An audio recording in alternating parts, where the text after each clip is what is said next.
Hello everyone. Class 12th CBSE विषय Hindi. Dear student, आज हम लेसन 12 जिसके बाजार दर्शन पाठ का नाम है, जिसके लेखक हैं जैनेंद्र कुमार। ठीक है बेटा, इस पाठ का अध्ययन करेंगे। सबसे पहले मैं आपको लेखक का परिचय बता दूं। लेखक जैनेंद्र कुमार का जन्म सन 1905 में अलीगढ़ में हुआ।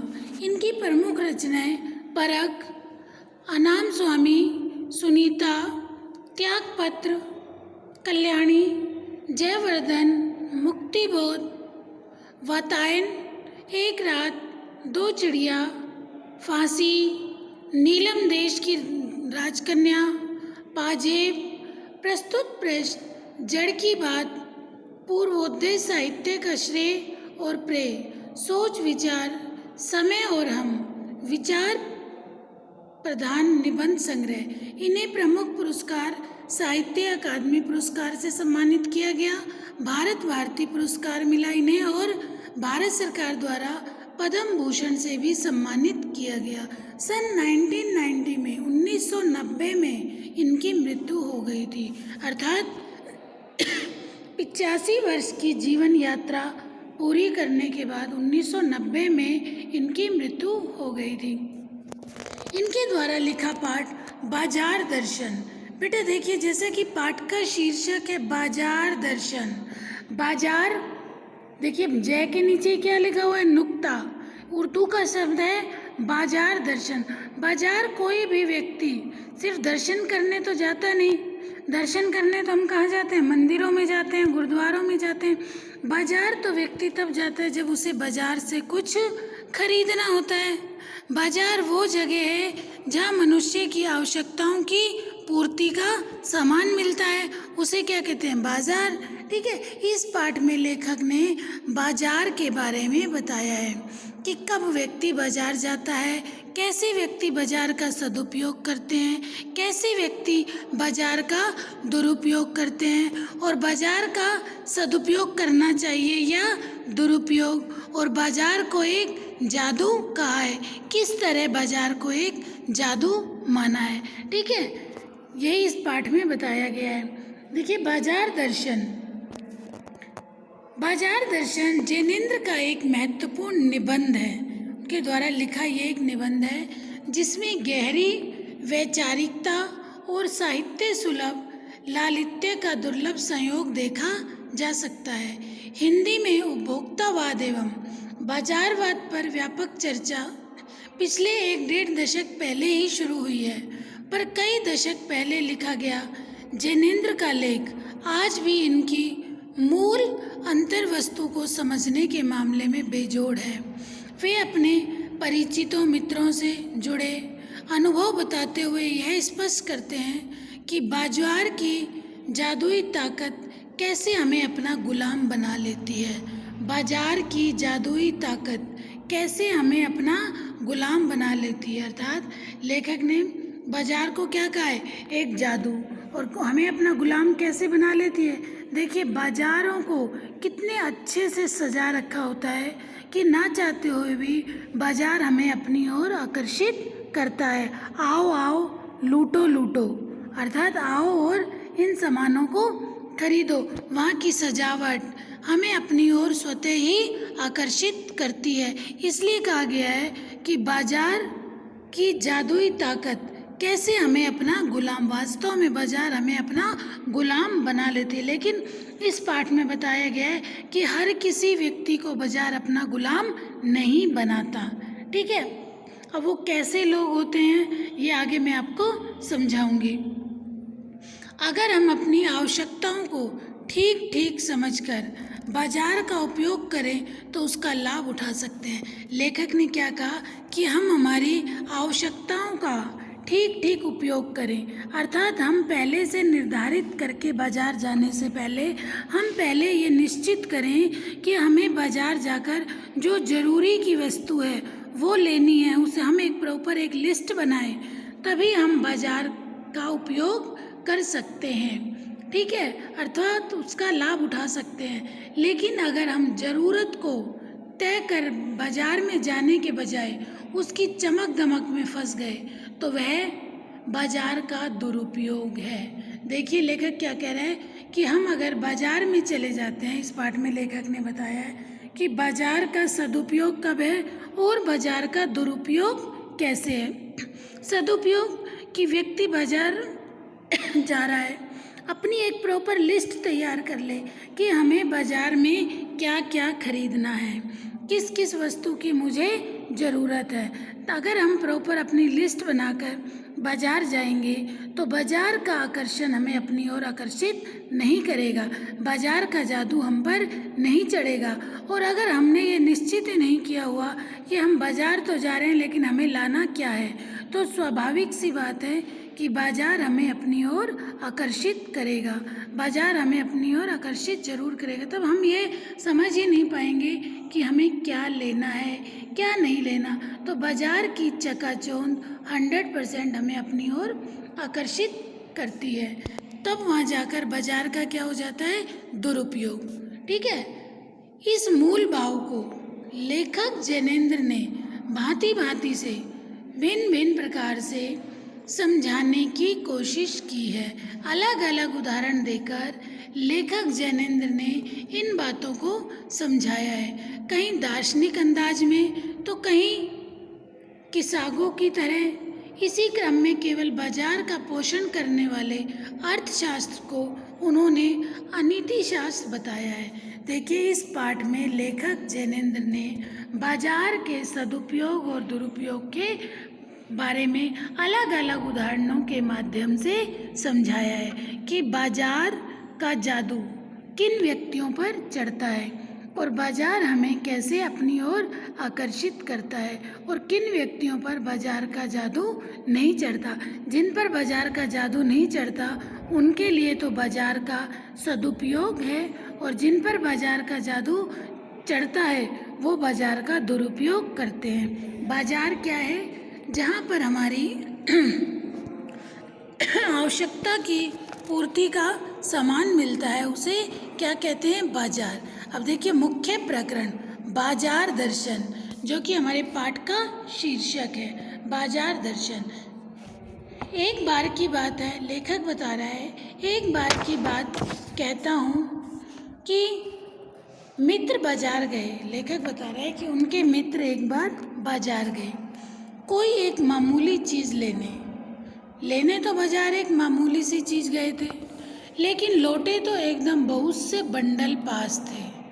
लेखक अपने एक मित्र का उदाहरण दे रहे हैं। ऐसे 2-3 एग्जाम्पल लेखक अलग अलग मित्रों के देंगे, जिससे हमें ये पता चलेगा कि किन व्यक्तियों ने बाजार का दुरुपयोग किया और किसने बाजार का सदुपयोग किया। और हमें बाजार का सदुपयोग करना चाहिए, दुरुपयोग नहीं, क्योंकि जब हम बाजार का दुरुपयोग करेंगे अर्थात हम अपने पैसे की ताकत को दिखाएंगे, और तो जो हमारे पास जमा पूंजी है वो स्वाभाविक सी बात है, धन बहुत अधिक खर्च होगा।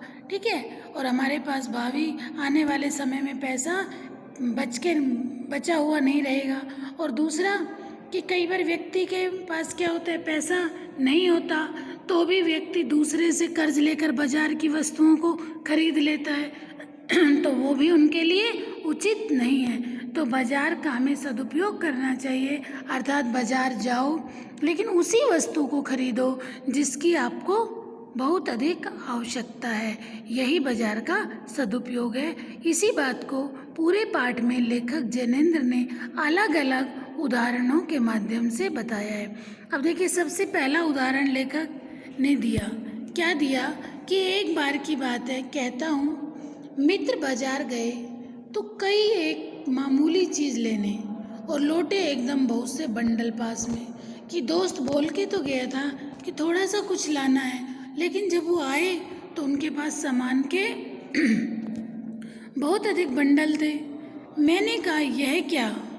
बोले यह जो साथ थी उनका आशय मतलब था कि यह पत्नी की महिमा है, अर्थात मैं तो नहीं लेना चाह रहा था।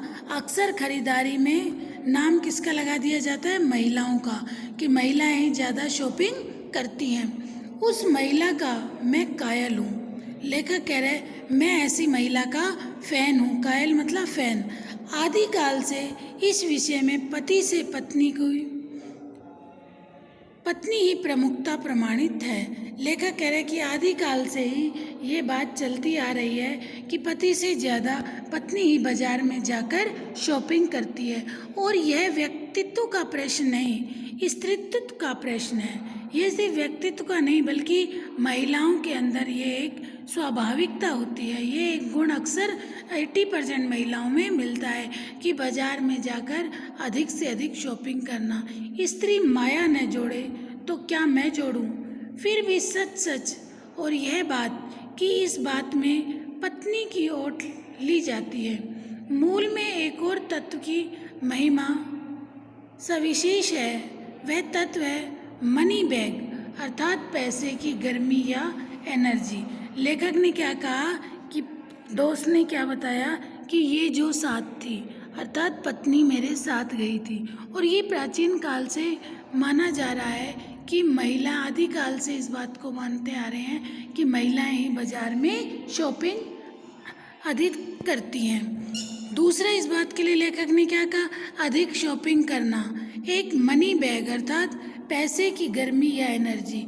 देखिए अगर हमारे पास पैसा नहीं होगा, ठीक है, पैसा अधिक है तो लोग क्या दिखावे की वजह से भी, अब आपके पास पैसा बहुत ज़्यादा है, बैंक बैलेंस बहुत अधिक है, लेकिन आप बिल्कुल एक निम्न से घर में रह रहे हैं, घर की आपकी जो वस्तुएं हैं वो भी ज़्यादा अच्छी नहीं हैं, ठीक है, सामान्य सा आपका जीवन व्यतीत हो रहा है, तो उससे ऐसा लगेगा अरे कैसे पता चलेगा कि ये पैसे वाला व्यक्ति है।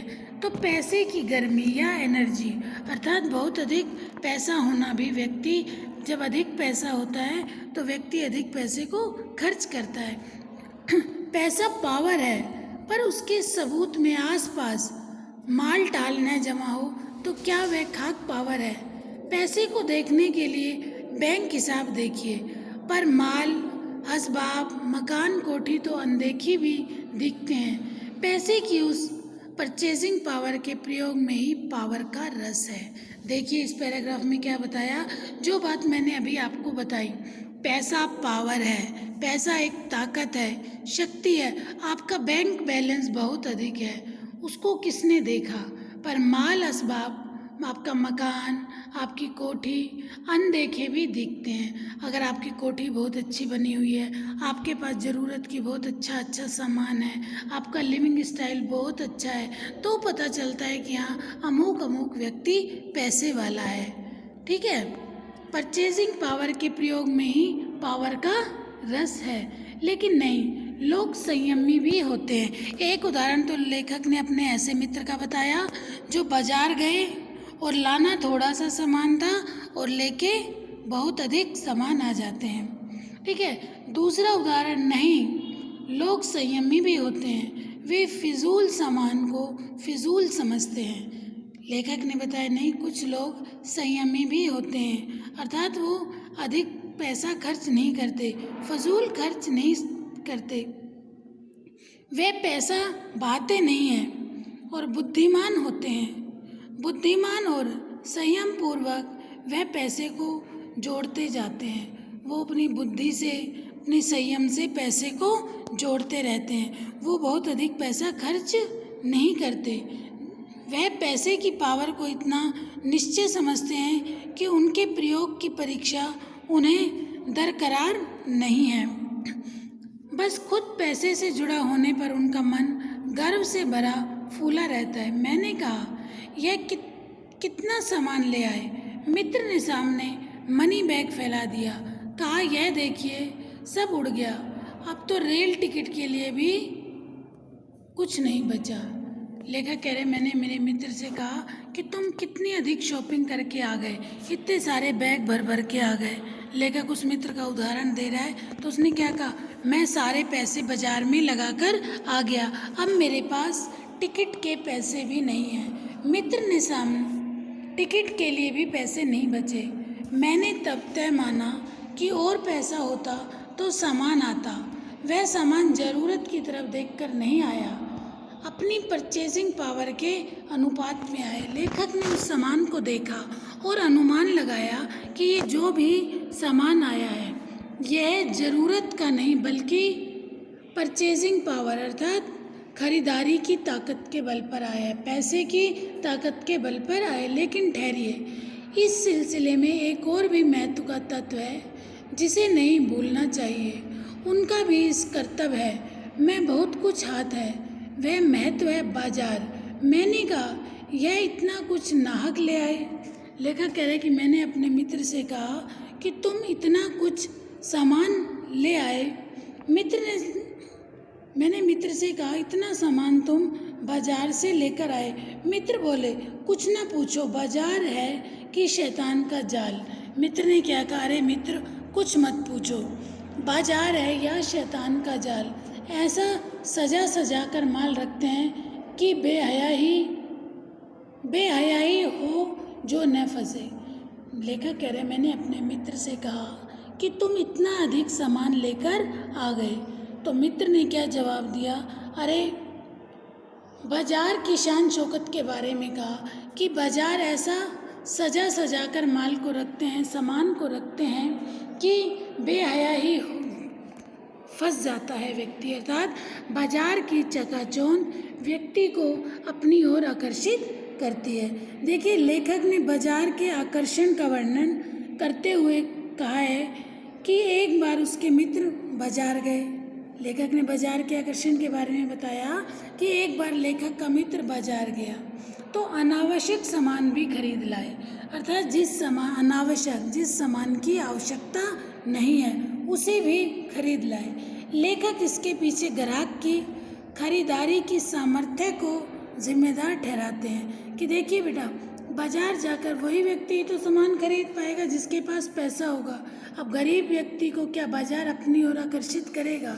ठीक है, कोई ज़रूरत की वस्तु लेनी है, उसके पास पैसा नहीं है, वो किसी से पैसे लेके ले लेगा, लेकिन क्या वो बहुत अधिक वस्तुएं खरीद पाएगा अगर उसके पास पैसे की पावर नहीं है? लेखक इसके पीछे ग्राहक की खरीदारी की सामर्थ्य को जिम्मेवार ठहराते हैं और हम पैसे वाला आदमी अधिक सामान खरीदकर अपनी खरीदारी का परिचय देते हैं। यद्यपि कुछ संयमी भी होते हैं, लेखक कहते हैं, जो बड़ी बुद्धिमानी से पैसा खर्च करते हैं। बाजार की चकाचौंध भी उन्हें प्रभावित नहीं करती। वे फिजूल खर्ची की बजाय पैसे को जोड़ने में विश्वास करते हैं। लेखक ने बताया कि कुछ संयमी व्यक्ति भी होते हैं जो अपने मन पर कंट्रोल रखते हैं। वे अधिक वस्तुएं बाजार से नहीं खरीदते और अपने वो पैसे को अधिक खर्च नहीं करते, पैसे को बचाकर रखते हैं। मैंने मन में कहा ठीक है, बाजार आमंत्रित करता है, आमंत्रित करना बुलाता है हमें अपनी ओर, आओ मुझे लूटो और लूटो, सब भूल जाओ, मुझे देखो।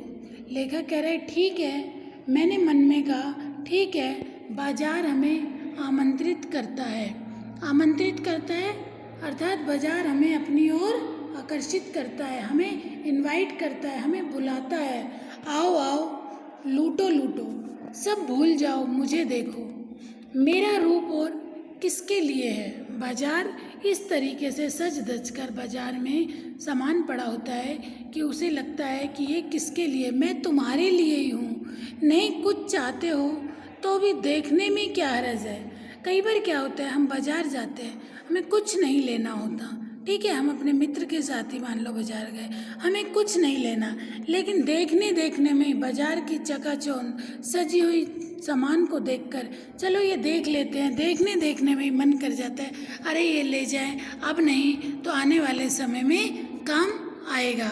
देखने में क्या अर्ज है, अजी जाओ भी। इस आमंत्रण में यह खूबी है कि आग्रह नहीं है, आग्रह तिरस्कार जगाता है, लेकिन ऊंचे बाजार का आमंत्रण मूक होता है और उसमें चाह जगती है। चाह मतलब अभाव। चौक बाजार में खड़े होकर आदमी को लगने लगता है कि उसके अपने पास काफ़ी नहीं है, और चाहिए। मेरे यहाँ कितना परिमित है और यहाँ कितना अतुलित है। ओहो, लेखक कह रहे हैं कि जब व्यक्ति दूसरों को देखता है कि अरे इसके पास कितना अधिक पैसा है, कितना अधिक है, ये कितना सामान ले रहा है, तो खुद भी चाहत होती है कि मैं भी और लूँ। कोई अपने को न जाने तो बाजार का यह चौक उसे कामना के विकल बना छोड़े। विकल क्यों? पागल, असंतोष, तृष्णा और ईर्ष्या से घायल कर मनुष्य को सदा के लिए यह बेकार बनाकर डाल सकता है। ठीक है। अब है लेखक ने एक और मित्र की बात की। यह दोपहर के पहले के गए बाजार से कहीं शाम को वापस आए तो खाली। अब लेखक ने पहले एक मित्र के बारे में क्या बताया कि मित्र बोल के गया था थोड़ा सा सामान लाना है, और जब बाजार से आया तो बहुत अधिक सामान खरीद कर आया। और खरीदने का कारण क्या बताया? ये साथ थी पत्नी, कि महिलाएं अक्सर खरीदारी अधिक करती हैं। फिर लेखक ने एक दूसरे मित्र का उदाहरण दिया कि जो बाजार सुबह से गए और शाम तक लौटे। मैंने पूछा कहाँ रहे? बोले बाजार देखते रहे। मैंने कहा बाजार को देखते क्या रहे? बोले क्यों बाजार? जब मैंने कहा लाए तो कुछ नहीं। बोले हाँ, पर यह समझ नहीं आता था कि न लूँ तो क्या लूँ, कि लूँ तो क्या लूँ, ना लूँ तो क्या लूँ। सभी कुछ होता था, कुछ लेने का मतलब था शेष सब कुछ को छोड़ देना। पर मैं कुछ चाहता था, इससे मैं कुछ भी नहीं ले सका। देखिए, लेखक के मित्र ने कहा कि तुम बाजार गए लेकिन कुछ लाए क्यों नहीं? तो उसने क्या कहा?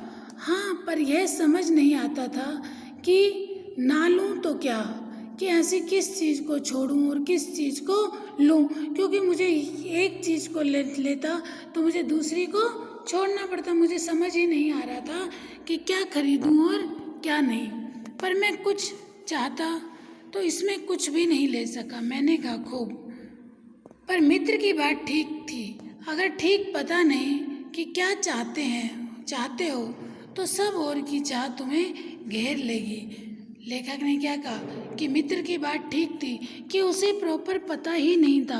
उसने पहले से कुछ डिसाइड ही नहीं किया हुआ था कि क्या लूँ। अब वहाँ जाके तो सब कुछ अच्छा लग रहा था, ये भी ले लो, ये भी ले लो।